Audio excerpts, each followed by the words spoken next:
ಎಲ್ರಿಗೂ ನಮಸ್ಕಾರ. ಶಯನ ಏಕಾದಶಿ ಅಥವಾ ದೇವಶಯನ ಏಕಾದಶಿಯನ್ನು ಹಿಂದೂಗಳು, ವಿಶೇಷವಾಗಿ ವೈಷ್ಣವ ಹಿಂದೂಗಳು, ಭಗವಾನ್ ವಿಷ್ಣುವನ್ನು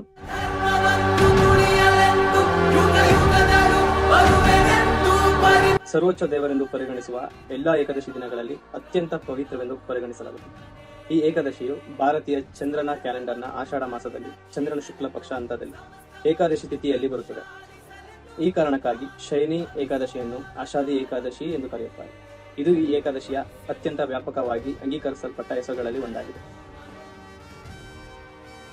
ಆಷಾಢ ಮಾಸದ ಶುಕ್ಲ ಪಕ್ಷದಲ್ಲಿ ಬರುವ ಈ ಏಕಾದಶಿಯ ಬಗ್ಗೆ ರಾಜ ಯುಧಿಷ್ಠಿರನು ಶ್ರೀಕೃಷ್ಣನಲ್ಲಿ ಕೇಳಿದಾಗ ಶ್ರೀಕೃಷ್ಣ ಹೇಳ್ತಾರೆ, ಇದು ಎಲ್ಲಾ ಪಾಪಗಳನ್ನು ನಿರ್ಮೂಲನೆ ಮಾಡುತ್ತದೆ ಮತ್ತು ಅತ್ಯಂತ ಮಂಗಲಕರವಾದ ಉಪವಾಸವೆಂದು ಪರಿಗಣಿಸಲಾಗುತ್ತದೆ.